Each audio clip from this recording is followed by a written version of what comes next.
Baik, bismillahirrahmanirrahim. Assalamualaikum warahmatullahi wabarakatuh. Hamdan wa syukralillah amma ba'du. Hassantukum bil hayyil qayyum alladzi la yamutu abada wa dafa'tu ankumus su'a bi alfi la haula wa la quwata illa billahil aliyul azim. Sebelumnya perkenalkan, nama saya Amar Ma'ruf, mahasiswa STAI DDI Maros, Prodi Hukum Keluarga Islam. Sebelumnya saya ingin mengucapkan terima kasih kepada pihak kampus STAI DDI Maros yang kemudian telah menghadirkan ruang-ruang pembelajaran yang seperti ini, dan terima kasih kepada dosen pengampu yang kemudian telah memberikan amanah tugas untuk membahas sedikit beberapa hal tentang mengenai beberapa pandangan, baik itu pandangan Al-Quran, hadis, dan para ulama tentang mengenai hukum atau cerai talak dan cerai gugat. Tapi sebelum itu, karena ada yang kemudian menjadi tugas untuk mengevaluasi, sebenarnya bukan mengevaluasi, tapi ketika kita berbicara tentang apa yang kemudian teman-teman bahas kemarin di persentase kelompok 2 itu, yang kemudian membahas tentang hukum Islam dari pandangan Al-Quran dan hadis, itu mungkin banyak hal yang bisa kita pelajari dari situ. Mungkin saya tidak akan mengevaluasi hal yang seperti itu, tapi ya saya hanya ingin mengatakan bahwa itu banyak sekali pelajaran yang bisa kita temukan di dalam situ. Untuk selanjutnya saya akan membahas tentang bagaimana pandangan Al-Quran, pandangan hadis, dan pandangan para ulama serta pandangan saya pribadi mengenai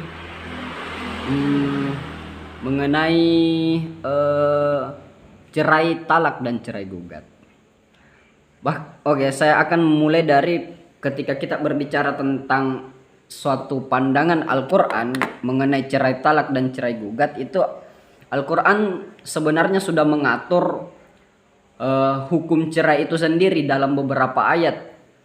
Hukum cerai talak yang kemudian diatur dalam Al-Quran itu salah satunya mengenai hak suami, namun penggunaannya harus dilakukan dengan penuh pertimbangan yang kemudian berdasarkan prosedur yang telah ditetapkan. Misalnya disebutkan dalam surah Al-Baqarah, Allah menetapkan aturan yang kemudian harus diikuti dalam proses talak itu sendiri.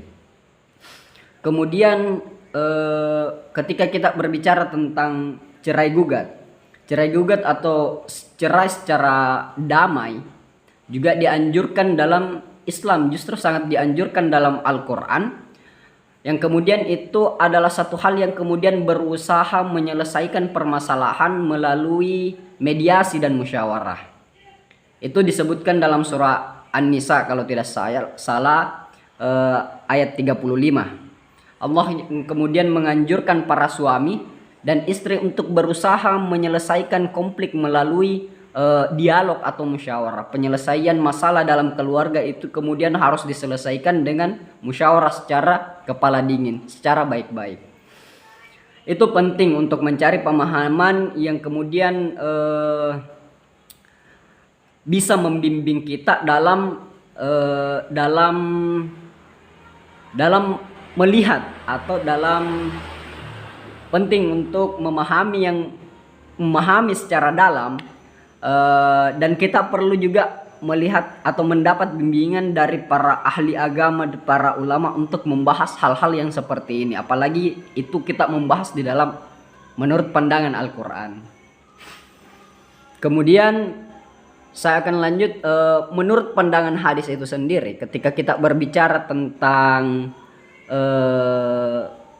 cerai gugat dan cerai talak, ada beberapa hadis yang kemudian memberikan panduan mengenai talak dalam hukum keluarga. Sebagaimana contoh, Nabi Muhammad SAW telah memberikan arahan untuk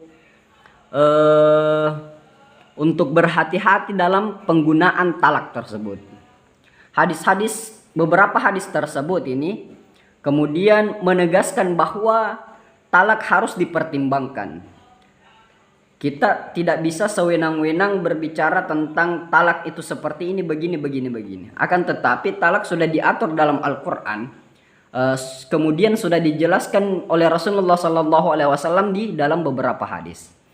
Saya mungkin tidak bisa membahas hadis-hadisnya, tapi ya mungkin kalau ditanya menurut pendapat hadis, ada hadis yang kemudian berpendapat mengatakan bahwa sebenarnya kita lebih dianjurkan untuk musyawarah mufakat, menyelesaikan satu konflik dalam keluarga itu dengan kepala dingin, dengan musyawarah. Kalau untuk hadisnya mungkin nyusul insyaallah. Akan tetapi teman-teman, Nabi juga memberikan petunjuk mengenai penyelesaian konflik dalam pernikahan.